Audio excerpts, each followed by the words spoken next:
In ating pag-aaral, at nawa ay kasihan tayo ng Panginoon ng karunungan upang ating mapakinabangan ang pag-aaral na ito. Salamat, Panginoon, dahil kayo ang nagbibigay ng kaliwanagan, at yan po ang hiling namin, kaliwanagan ng isip. Patawarin mo nga po kami sa aming mga kasalanan, paging dapating tumanggap ng inyong pagpapakaing espiritual, at inihiling namin, kayo ang mangusap, kayo ang mangaral. Lead us, teach us, empower us. In the name of Jesus, your Son, we pray with thanksgiving. Amen. Napakadalas pag-aralan ang itinuro ni Jesus tungkol sa prosperity.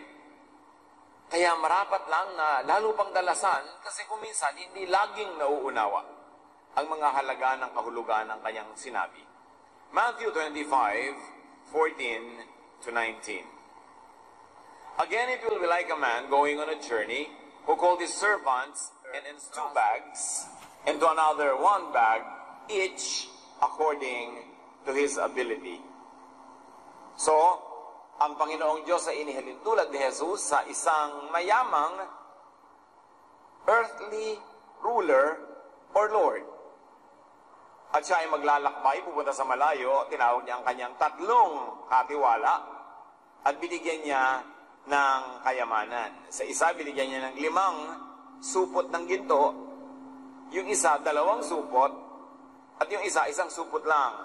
At nilinaw dito ni Jesus, ayon sa kakayanan nila na humawak ng kayamanan. So may binigyan ng 5, merong 2, merong 1 lang. Then he went on his journey. The man who had received 5 bags of gold went at once and put his money to work and gained 5 bags more. So also the one with 2 bags of gold gained 2 more. But the man who had received 1 bag went off, dug a hole in the ground, and hid his master's money. After a long time, the master of those servants returned and settled accounts with them. 3 katiwala, iba-ibang dami ng yaman ang ipinagkatiwala ayon sa kakayanan noong may katawan na hawakan ang yaman na yon. Yung isa binigyan ng 5 supot ng ginto na sabi ni Jesus, agad-agad, hindi nagsayang ng sandali, namuhunan agad, nagnegosyo agad, at tumubo ng 5 pa uling supot ng ginto na doble niya ang ipinagkatiwala.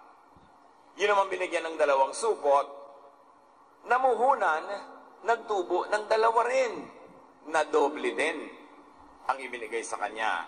Pero yung isang lalaking 1 lang ang tinanggap, ay lumayo, naghukay sa lupa, ibinaon doon ang ibinigay sa kanyang ginto, at pagkatapos nun, bumalik ang kanilang amo at nakipagtuusan sa kanila kung ano ang nangyari sa mga ipinagkatiwalang kayamanan. All bags of gold belong to the master. Bags of 5, 2, and 1 are entrusted to servants A, B, and C. And as we have seen from 5 bags, person A made 5 more, 10 na double. From 2 bags, person B made 2 more, naging 4, doble pa rin. Pero yung 1 bag, person C made nothing more, nanatiling 1 pa rin. Ang kasunod, accounting. Tuusan. Iba-iba ang binigay sa kanila na dami ng kayamanan. Ano-ano mga prinsipyo agad ang nakikita natin dito tungkol sa yaman, tungkol sa kayamanan? 1, God owns everything. People are only managers. Tayo tagapangasiwa lamang, ang tunay na may-ari ng lahat, ang Diyos. Genesis 1:28, God blessed them and said to them, be fruitful and increase in number. Fill the earth and subdue it. Rule over the fish in the sea and birds in the sky and over every living creature that moves on the ground. Actually, ito ang first commandment ng Diyos. Ganon, Kayo'y magparami, at mga siwa kayo ng lahat ng aking nilikha. Kayo ang mag-ingat sa kanila, at tiyaking sila ay dumarami rin, napapabuti, namumunga, gumaganda ang kalagayan. Yun ang talagang tunay na first commandment. So kitang-kita natin dito ang karakter ng Diyos. Gusto niya, ang ibinibigay niya, pinararami. Ang ibinibigay niyang puhunan, pinagtutubo. Inaasahan niya na ang lahat ng kanyang ipinagkakatiwala ay aalagaan at pararamihin. Another principle is that God assigns capitals to everyone based on God's will and on the people's personal giftedness. Diyan fair ang Diyos. Fairness doesn't mean uniform treatment. Fairness means you are treated according to your ability. So, ang Panginoon ang nagpapasya kung ano ang ibibigay sa iyo na puhunan, kung magkano, gaano kalaki ang puhunang ibibigay sa iyo.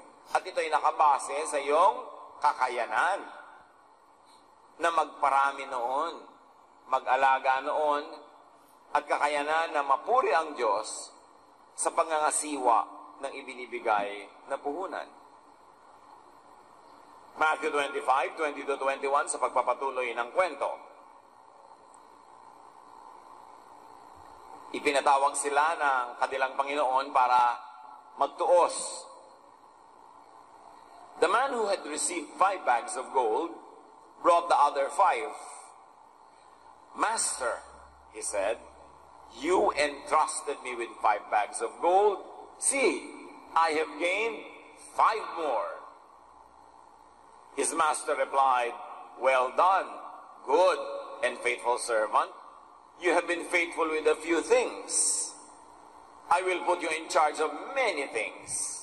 Come and share your master's happiness. Buong galak na humarap yung unang pinagkatiwalaan. Sabi, binigyan niyo po ako ng 5 supot na puhunan. Husay mo. Matapat ka sa konting bagay. At dahil sa katapatan mo sa konting bagay, dadagdagan ko ang ibibigay ko sa iyo kasi matapat ka. Hindi sayang ang ipinagkakatiwala sa iyo. Sabi nga, halika at saluhan mo ako sa aking kaligayahan. Because there was 5 for 5, 5 ang tubo ng 5, binigyan pa siya ng more things at hindi lang gold. May dagdag pa, other rewards, including happiness. What principle of prosperity emanates from that? That fruitfulness pleases God, is rewarded with honor and happiness, and given more capital for more fruitfulness. Basta ang pagpaparami ng ibinibigay ng Diyos ay matapat, malinis, makadiyos, ikinalulugod yun ng Diyos. Hindi yung dumadami ang kayamanan sa pagnanakaw, dumadami ang kayamanan sa corruption, dumadami ang kayamanan sa panglalamang ng kapwa. Hindi yon. Pero yung pagpaparami sa tunay na ipinagkatiwala, pagpaparami sa makadiyos na paraan, gustong-gusto yun ng Diyos. At talagang may mga mayayaman na dahil malinis at maganda ang kanilang pamamaraan, lalong pinayayaman ng Diyos. Habang nagpuputok ang butsi naman ng mga naiinggit, na hindi mo naman pwedeng pagkatiwalaan, tapos nagahangad pa na yumaman din. Pero sila, binibigyan ng gantimpala ng Diyos. Sa pagpapatuloy, tuwang-tuwa ang Diyos doon sa naunang nagsulit.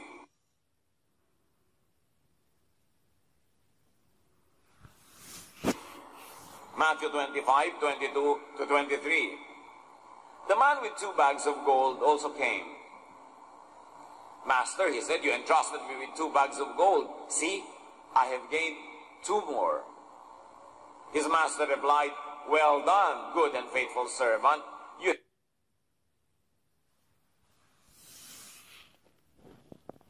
I will put you in charge of many things. come and share your master's happiness. Ganon din ang nangyari doon sa lalaking pinagkatiwalaan ng 2 lang na supot, na doble din niya, naging 4. Pero bagamat yung naging bunga nung number 1 na tao ay 10, at ito namang pangalawa ay 4 lamang, pero pareho ang tuwa ng Diyos sa kanila. Bakit? Magkaiba naman kasi yung puhunan na ibinigay niya. Siyempre, magkaiba rin ang magiging tubo. Pero ang tiningnan dito ng Panginoon, pareho silang matapat. At kung ano man ang nabigay sa kanila na puhunan, pareho nilang nadoble. So it is not the initial amount that was given to them that mattered, but what they did with it. And it's not even the sum or the total of what they made that really mattered, but the totality of their effort. Magkaiba man ang dami ng yaman na naipon nila, nakabase naman kasi sa dami ng puhunan, Diyos ang nagpasya, pareho lang ang ligaya ng Diyos sa kanilang performance. Ibig sabihin, hindi nyo pinag-compare na, bakit yung isa naka-10, ikaw 4 lang. Ang comparison ng Panginoon ay hindi doon sa dami ng bunga, kundi anong effort ang ibinigay mo. Faithful ka ba? Sincere ka ba? Ang sipag-sipag mo ba? Pero kung talagang ganito lang ang naging bunga, dahil una, ganito lang naman ang puhunang siya rin naman ang nagpasya, hindi kanya sisisihin. Pareho lang ang tuwa niya. Ang mahalaga sa kanya, ano ang ginawa mo at gaano ang nagawa mo dun sa naunang ibinigay sa iyo. So 2 for 2 was not only 4, because it went many more things. There was a reward and happiness. In other words, what God expects from you is proportionate to the capital He first gave you. Hindi rin marapat sa mga magulang na kung may anak ka na first honor, asahan mo na yung pangalawang anak first honor din, at ang pangatlo pare-pareho. Iba-iba ang ibinigay na puhunan sa kanila ng Diyos. Iba-ibang larangan ng galing ang ibinigay sa kanila, hindi sila dapat pinagko-compare. Bakit ang ate mo ang galing sa math? Siya naman siguro magaling sumayaw. Bakit ang kapatid mo laging na-accelerate? 5 taon pa lang, tapos na ng medicine. Ikaw, 50 taon na, medicine dropper. Drop ka ng drop. Magkaiba sila. Dapat susukatin mo lang ang tao kung ano ang ginawa niya sa puhunan na bigay niyo o bigay ng Diyos. Hindi dun sa dami ng bunga. Magkakaiba talaga yan. Naging matapat ang Diyos sa mga matapat sa Kanya. Another principle of prosperity, God's expectation of fruits is proportionate to the capital He gives. Kahit mga magulang, mga kapatid, kamag-anak, wala namang ginawa para sa'yo. Hindi ka naman itinaguyod, hindi ka naman pinag-aral, hindi ka binigyan ng kapangyarihan na makapag-achieve. Pagkatapos mamaya, sobra-sobrang umaasa sa'yo, sobra-sobrang naghahanap ng bunga, wala namang itinanim.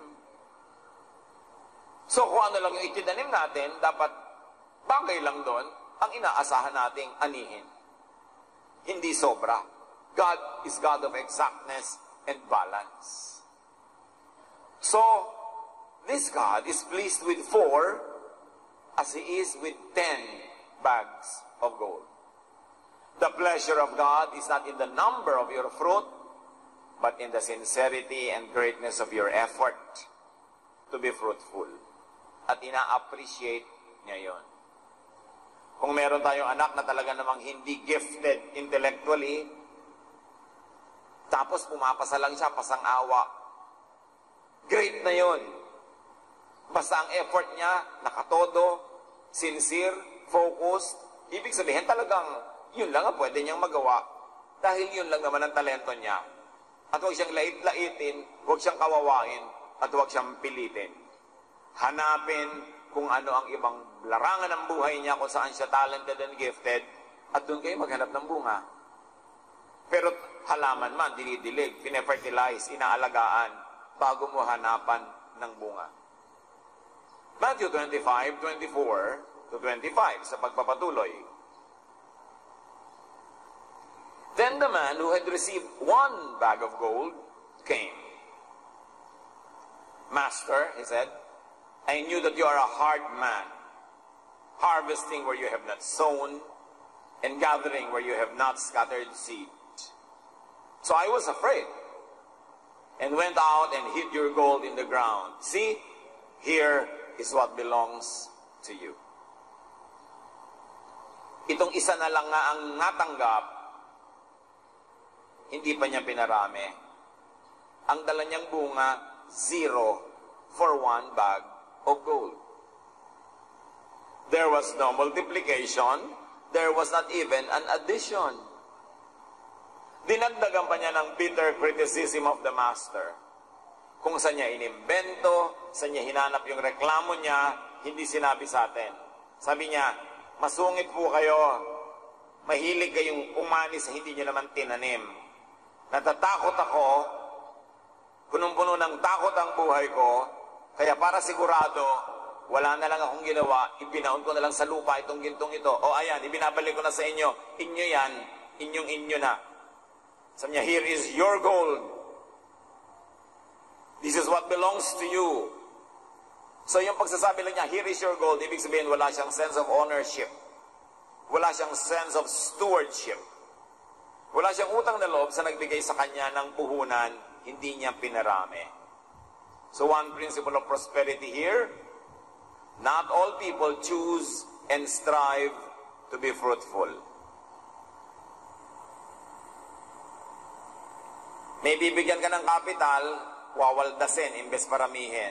O kaya, katulad nitong taong to, hindi niya pinarami, ibinaon lang sa lupa. Bibigyan mo ng talent kumanta, hindi naman kumakanta para sa Panginoon, walang bunga, walang profit ang Panginoon. Bibigyan mo ng talent na kung ano-ano, magturo, ayaw man lang magturo sa church, ayaw man lang mag-lead ng Bible study. Bibigyan mo ng magandang bahay, na malaking bahay, may magagarahe pa, hindi mo lang ipagamit sa Bible study. Hindi man lang gamitin for fellowship. Walang tubo sa kanya ang Panginoon, kahit anong ibigay. Bibigyan mo ng maraming panahon, inuubo sa walang kakwenta-kwenta mga bagay, walang madalang bunga pag tinawag ng Panginoon. Anong ginamit mo sa oras mo? Anong ginawa mo? Anong nangyari sa talent mo? Wala. Bibigyan mo ng pagkakataong kumita, ayaw. Ayaw kumita. Ayaw gamitin ng puhunan. Natatakot. Alam niyo yung fear is not of God, it is of the devil. Natatakot gastusin ang puhunan, baka malugi. Natatakot magnegosyo, baka hindi mag-click. Siyempre, kung hindi nag-click, di ulitin mo. May natutunan ka ng lesson. Pag hindi pa rin, huwag kang tumigil. Pagka hindi naman nag-click yan eh. Pero yung sa takot mo, ayaw mo mag-umpisa, you're playing safe, that is not God's way. Kasi dapat may trust ka. Binibigyan ka si Adan, sabi, pangalagaan mo itong buong planeta. Ang laki-laki nun. Magparami kayo. Hindi mahirap, hindi madaling gawin yun nung gano'ng mga panahon. Pero, pag may ibinigay ang Diyos, dapat pinaparami. Ano man yun? Ang halaman nga, nakikita nyo, isang halaman, ilan ang prutas ng bunga niyan? Sa bawat prutas, ilan ang seeds? Ibig sabihin, ang purpose ng halaman, magparami. Kaya yung mga seeds nila, kailangang ikalat sa buong lugar. Nilalagyan ng Diyos ng pakpak ang mga seeds ng nara para pagkalaglag na pagkalaglag, lumipad at malayo ang marating, doon mapatanim. Ang mga buko, ang mga nyog, ang taas-taas. Paano sila dadami? Pag nalaglag yung bunga, mababasag. So nilagyan ng Diyos ng makapal na husk, na bunot. Para maglaglag siya sa mga bato, hindi siya mababasag, may kutsyon. At meron siyang hard shell. Pag nagpagulong-gulong itong bukong ito, bakit siya may bilog? Para gumulong siya at makarating siya sa dagat. Dalhin siya ng mga alon at dalhin sa mga iba-ibang mga pulo, iba-ibang mga lugar para dumami ang nyog sa lahat ng pulo. Nakita nyo, lahat ng pulo may nyog. Huwag lang doon sa mga temperate countries. At sa beach yun, kasi doon siya dadali ng alon. Ang haba ng paglalakbay ng nyog, kaya may baon siyang tubig sa loob. Hanggang makakita siya ng lupa, natutubo na siya. Ang mga tao naman nakikialam, binibiyak yung nyog, iniinom yung sabaw. Kinukudkod yung nyog, ginagawang ginatan. Well, ang dami naman ng nyog, pwedeng gawin yon. Pero ang point, lahat ng matinong creature ng Diyos, kahit amorseko, yung damo na nakatira lang sa isang lugar, paano siya matatanim sa ibang lugar? Pagdaan mo, kakapit sa binti mo, sa pantalon mo, para pag pinagpag mo sa ibang lugar, matatanim na siya doon. Nagpaparami. Ikaw ba kapatid, dumami na? Hindi lang anak ang pinaparami, ha? Talento, magaling kang kumanta, may mga na-train ka na ba? Dumami na ba ang singer dahil sa iyo? Dancer ka, naparami mo na ba mga dancer? Magaling kang magturo, dumami na ba nakakaunawa ng Biblia dahil nagtuturo ka o nakaka-appreciate ng math o history dahil ang galing mong magturo? Dapat dumadami. Yun ang principle ng buhay. Church din, dumadami dapat. Pinagkatiwalaan ka, maging pastor ka na isang maliit na kongregasyon, matapos ang 50 taon, maliit pa rin.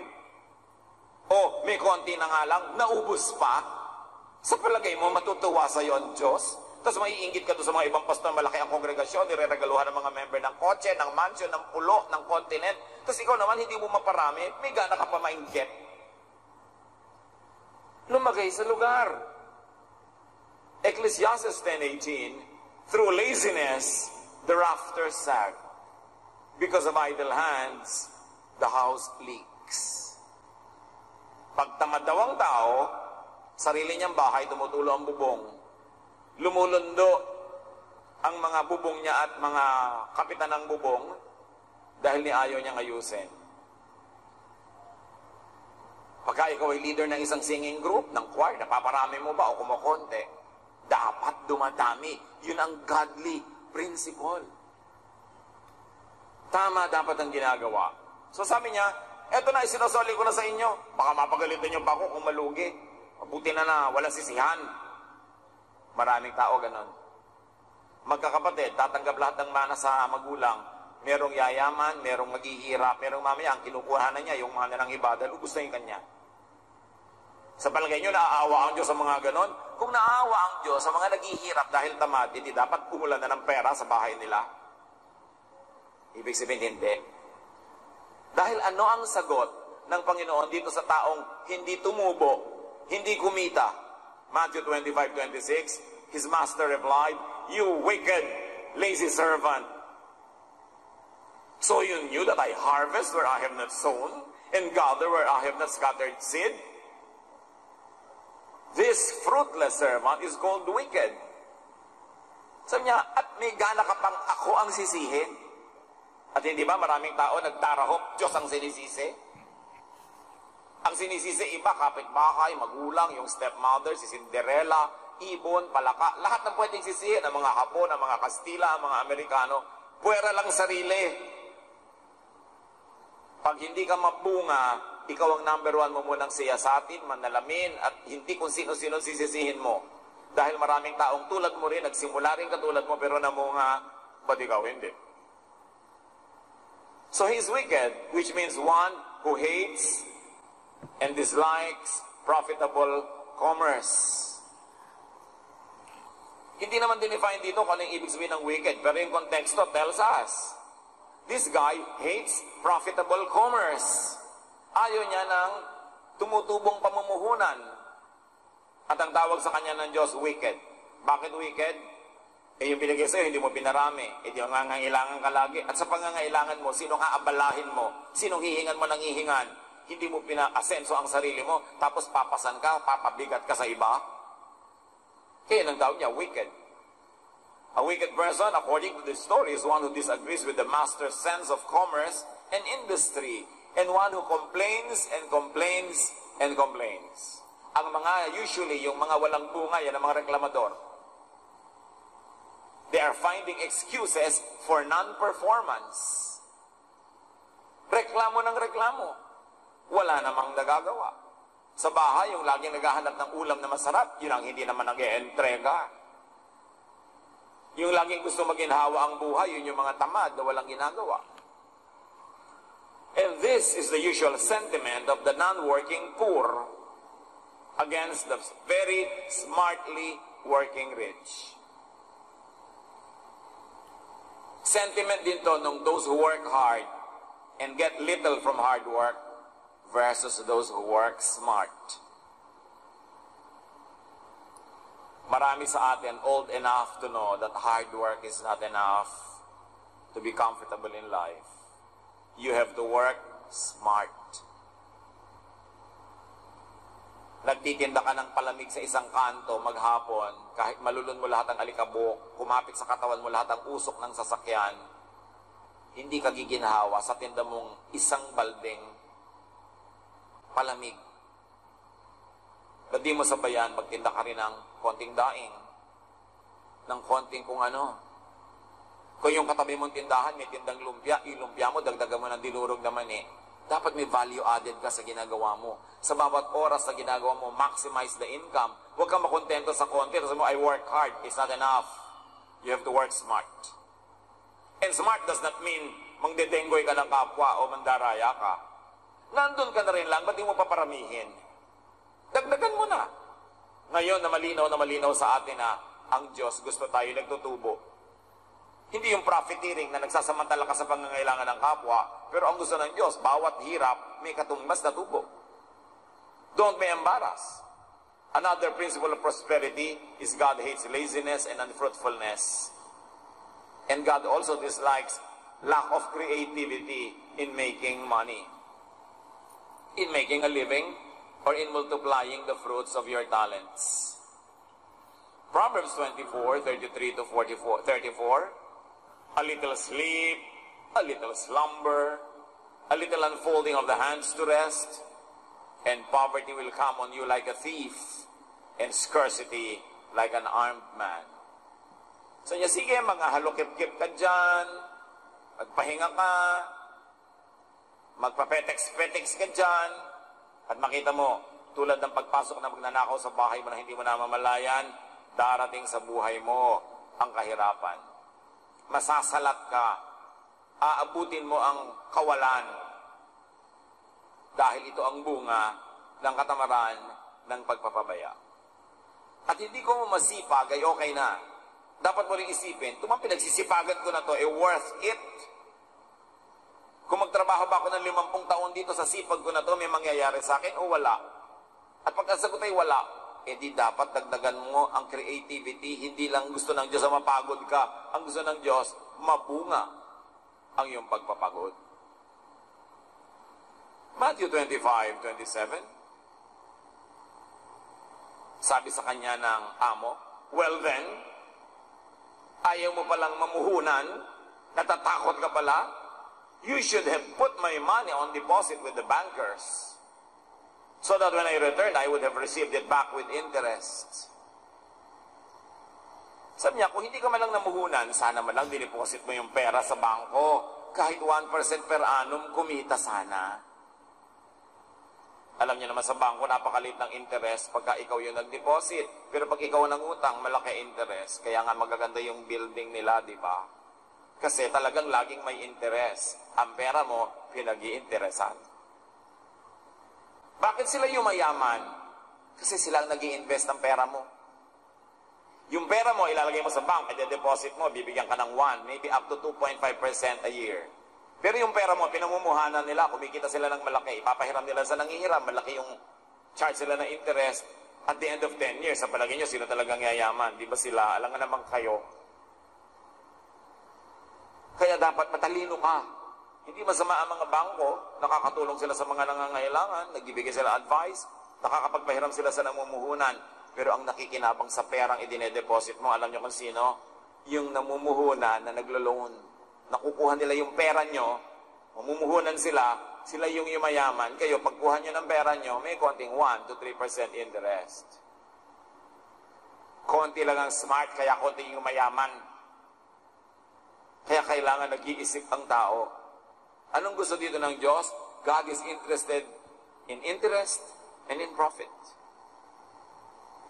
Huwag kayong mahiya na kayo tumutubo sa negosyo. Natural. Meron naman mga kapatiran, pupunta sa tindahan ng isang kapatid, hoy, kapatid, baka naman laki-laki ng kita mo dito, bigyan mo ng discount. Oh, natural kapatid, dito, ganito kataas ang pamamewang mo.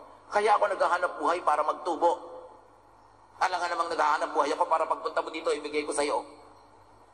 Eh kung na lang gusto ng mga tao, puro discount, ayaw kang pakitain. Magkano kita mo dito? Gusto ng Diyos, kumikita yung namumuhunan, huwag kayo mahiya. Huwag lang naman, pagsasamantala na sa pangangailangan ng iba. Lagi may nagtatanong sa akin, may nanghihiram po sa akin, charge ko ba na interest? Eh kung yung pera mo nasa bangko, kumita kahit konti, eh di dapat pag pinahiram mo, magkusa naman yung humiram na bigyan ka rin ng kita. Pinagbabawalan ng Diyos ang mga kapatiran na magsingil ng interes sa mga nanghihiram na nagigipit. Pero kung hinram yung pera mo para ipamuhunan, tapos tumubo siya, ibabalik sa'yo, the same pa rin after 3 years, immoral na yun. Dapat may kinita ka rin. Gusto ng Diyos may kita ang tao. Huwag kayong ma-embarrass. Another principle of prosperity, God wants even just small profit from small capital. So work to make profit. Huwag niyong nakawin ang profit ng kapwa niyo. Huwag yung nagtitinda, lagi niyong binabarat. Kaya nga siya nagtitinda para kumita. Ayaw niyo na siyang kumita. Ba't niyo lang saksakin? Patayin niyo na. Istrohin niyo ang dugo. Hindi ba kayo naawa sa mga nagtitinda sa kalye, tumpok-tumpok na kalamansi, tatawaran ko, gabi na, uuwi na to, naku, mabubulok na to bukas, ibibigay na nito kahit magkano. Immoral. Kaya sila nahihirapan magtinda para kumita. Ayaw niyong pakitain. Reward enterprise. Make people earn. Lalo pagkapatiran. Pagkapatiran ng may negosyo, tulungan nyo silang tumubo. Huwag kayong magnakaw ng tubo nila. Kasi hindi sila gaganahang magnegosyo. Napakahalaga yung ganong principle. Make and multiply money. Do not just divide it. Like in suicidal pagtitipid. Majority po ng mga tao, mga kapatid, buong buhay nagtitipid. Bakit? Maliit. So, paano sila mag-a-adjust? Sobra nilang titipirin ang kanilang budget, ang kanilang buhay. Bakit hindi? Ang gastos. Bakit ang goal liitan ang gastos? Ang goal dapat paramihin ang income para mapalaki ang gastos. Kasi yan ang principle ng Diyos, lagi nagmumultiply. Kasi pag gumagastos ka, merong nagkakapera din. Pag yung pera mo, inipon mo lang, nando lang yung pera mo. Pero pag inasta mo, bumili ka ng ganito, bumili ka ng ganon,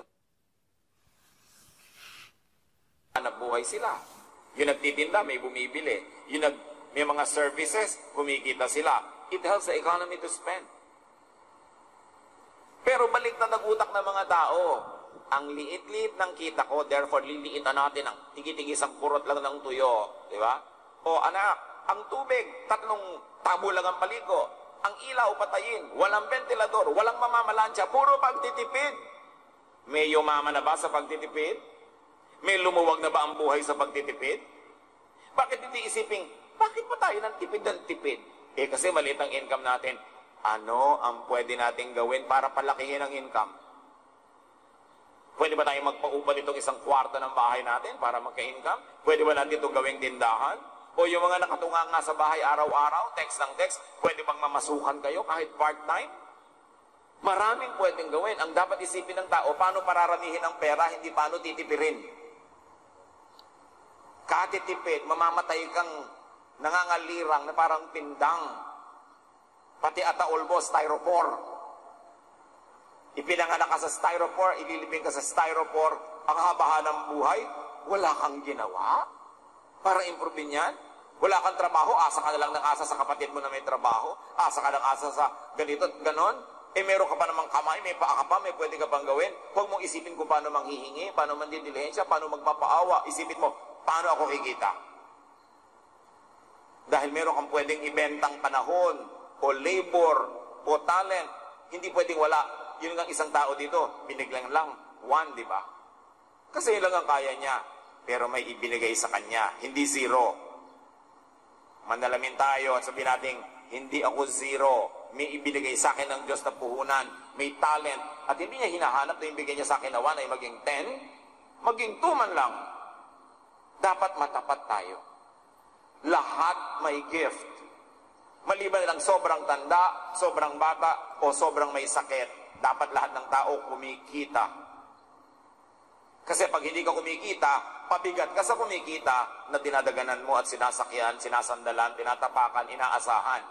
Hindi ganon ang gusto ng Diyos. Dapat ang lahat ng tao, liban na lang nga may sakit, ay mabunga. At kung matanda na, naging mabuting magulang, naging mabuting lola, tama naman na humarvest na sila ng mga bigay at entrega at tulong ng kanilang mga pinalaki, minahal, inaruga. Dapat lang.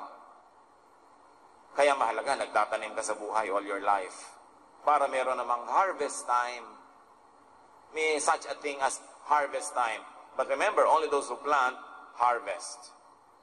So, ano ang sabi ng Diyos dun sa nangatwira, nagreklamo, hindi pinarami yung pera? Matthew 25, 28 to 30. Take the bag of gold from him and give it to the one who has 10 bags. For whoever has will be given more, and they will have an abundance. Whoever does not have, even what they have will be taken from them.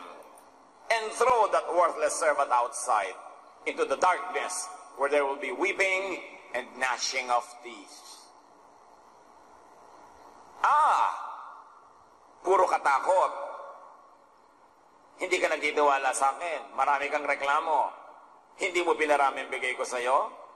Sabi niya, bawiin niyo sa taong ito, sa masamang taong ito, yung kaisa-isang supot na ginto na ipinagkatiwala sa kanya, saan po namin dadalhin? Ibigay niyo doon sa meron ng 10. Nakita niyo? Kaya yung mayaman lalo. Kasali ang Diyos sa desisyon na yon. Sabi niya, mabunga to. Ang puhunan niya, napaparami niya. Ba't ko ibibigay sa itong konti? Kawawa naman po ako, ang konti-konti na nga, ang hirap-hirap. Ay, lumabas ka doon, mangisay ka sa labas. Doon ka bagay. Hindi ako naaawa sa mga mahihirap na tamad. Hindi ako naaawa sa mga mahihirap na walang ginagawa. Kundi magreklamo, dumaing, magpaawa. Doon ka, kasama ng mga talagang ang mga ngipin ay pinagngangangat-kat na sila dahil sobra silang nahihirapan sa buhay. Awa ba yung Diyos dito? No. Huwag niyong akalain na dahil lang mahirap ka, kawawa ka, entitled ka na sa pagpapala. Lalong pinagpapala, yung pinagpala na dahil marunong silang humawak nun. And this is Jesus speaking. We are not anti-poor or pro-rich. We are only preaching what Jesus said. Huwag kayong naiingit doon sa mga yumayaman. Isipin nyo, anong ginawa nila? Bakit nagkaganon? At kung masama ang ginawa nila sa pagyaman, may araw din sila. Mabibisto din yan. At kung hindi siya mabuko ng mga tao, wala bang Diyos? Kita nyo, dumating yung Diyos for accounting. Lahat magsusulit. Anong ibinigay sa'yo? Anong ginawa mo sa ibinigay sa'yo? At huwag mong asahang kaaawaan ka. Huhubaran ka pa ng kaunting meron ka na nga dahil hindi ka dapat bigyan. Saan man yan? Sa hanap buhay, sa ministry, sa professional work, sa artistic work, laging ganun ang principle. If you don't deserve it, it will be taken from you. So another principle here is the wise, godly rich gets richer. Mayaman na, yumaman pa, marunong kasi. Another principle, the wise, mildly rich gets mildly richer. Nakita nyo agad yung tatlong uri ng economic strata. Merong super rich, may middle class, at merong group 10. The foolish poor gets poorer. From the mouth of Jesus. Not from the mouth of some selfish capitalist or elitist theorist. It is the teaching of Jesus. Bakit ito tinuturo? Para yung nahigit na nakakaraming tao na nakalubog sa kahirapan, magising. Hindi awa ang kailangan ng mahirap para bumangon at umahon. Ang kailangan niya, tingnan ng sarili niya kung ano ibinigay sa kanya ng Diyos, maging matapat siya sa paglinang, sa pagbungkal, sa pagpaparami nun, at siya ay gagantimpalaan din ng Diyos. Dapat ang hinihingi natin sa tao, respeto, hindi awa. Ang hinihingi natin is a reward for our good work, not charity. Kasi pag gano'n ang ating point of view, hindi tayo maaahon sa buhay. And it is never too late to change one's mind. Don't retire too early. Habang may lakas ka pa, magre-retire ka man sa professional work mo, humanap ka pa ng ibang mapagkakakitaan. Hindi ka pwedeng mabuhay na lang sa pensyon. Madaling maubos yan. pagka-pensyonada ka, ang dami-dami mong apong laging nagmamano sa'yo. Pati mga anak mo na walang hanap buhay, yung pension mo ang laging tinuto, uy, dumating na siguro ang pension ni Mami. Mami, I love you. I love me, I love my bulsa. Maraming pumapapak ng pensyon.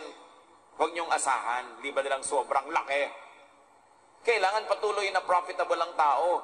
Habang kumakain ka pa, dapat naghahanap buhay ka pa. Pagkaya. Dahil everyday you consume. Everyday you consume.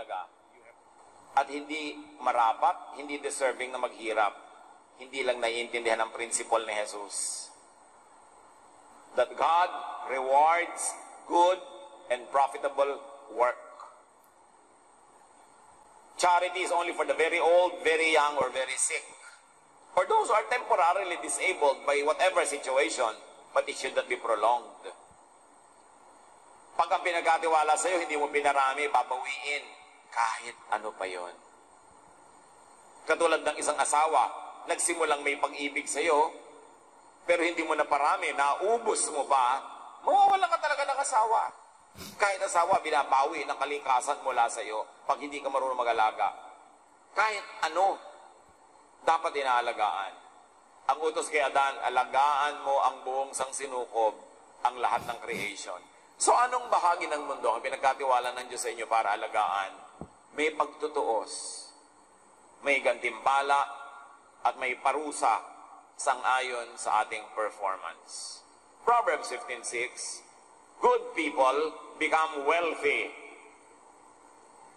The New International Version says it this way, the house of the righteous contains great treasure. Ang mga bahay daw ng mga matuwid, maraming kayamanan sa loob. Natutuwa ang Diyos sa mga matuwid na masipag. Lagi niya binibigyan ng blessing. Yun naman sobrang wais, sobrang nanglalamang, sobrang gustong makatipid, laging nagtitipid. Laging nakabudget.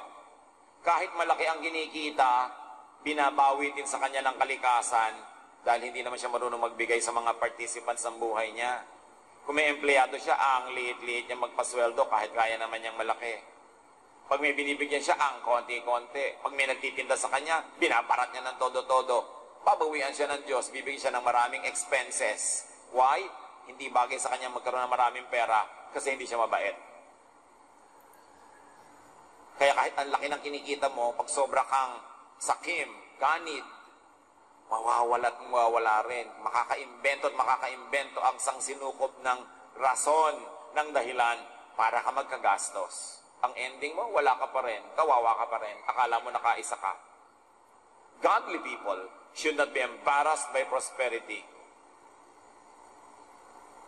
And those that don't have should not be envious. It is heaven who decides who will be rewarded. Godly people should be prosperous. So use and multiply your God-given capital, your talent and opportunity, not someone else's. Pag mahilig ka lang magdilihensya, manghingi, dumaing, lagi ka rin kapos, kahit nabibigyan ka. Dapat tingnan mo ang sarili mo, how can I make myself fruitful? Not how I can pick the fruits of other people. Do not expect God to bless the lazy, so never be lazy. And always think of making money and profit. Hindi yun masama. Basta malinis ang paggawa. Pag umuwi ka sa probinsya nyo, isipin mo, ano kaya mapagkakaperahan dito? Itinatapon lang ng mga tao ang ipa. Itinatapon lang ng mga tao yung mga coconut husk, yung mga bunot ng nyog. Bakit hindi ko ito gawing uling at ibenta sa palengke? So pagpunta mo doon, may magiging pera ka. Kahit saan ka pupunta ako sa ganung probinsya, ano kaya ang wala doon na meron dito sa lugar ko? Bibili ako ng marami, ititinda ko doon pagdating ko, at least yung pamasahe ko, mabawi ko man lang. Kailangan nag-iisip ang tao, always how to make money. Bakit? Maraming pinagkakagastusan.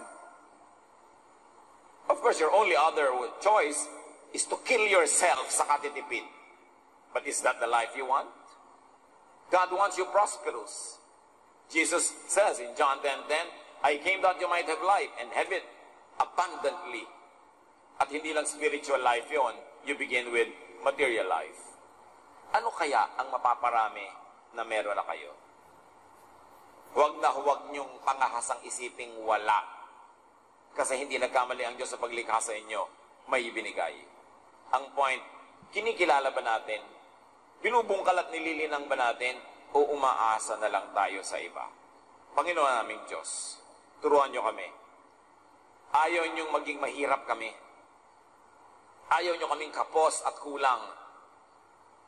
Turuan niyo kami how to be fruitful and productive. Na yes, magtipid ng tama, pero more than pagtitipid, turuan niyo kami to be fruitful para hindi kailangan magtipid. Teach us. Pagbulay-bulayan natin mga kapatid ang kahulugan ng mensaheng ito sa ating mga buhay at sa buhay ng mga taong nakapaligid sa atin. Lord, sa katahimikan ng iyong mga anak, kayo ang tumapos ng mensahe. Bigyan niyo kami ng mga malilinaw na hakbang na pwedeng gawin para sa aming mga sarili at sa mga tao na nakapaligid sa amin so that we will enjoy the prosperous life that you want for every one of us.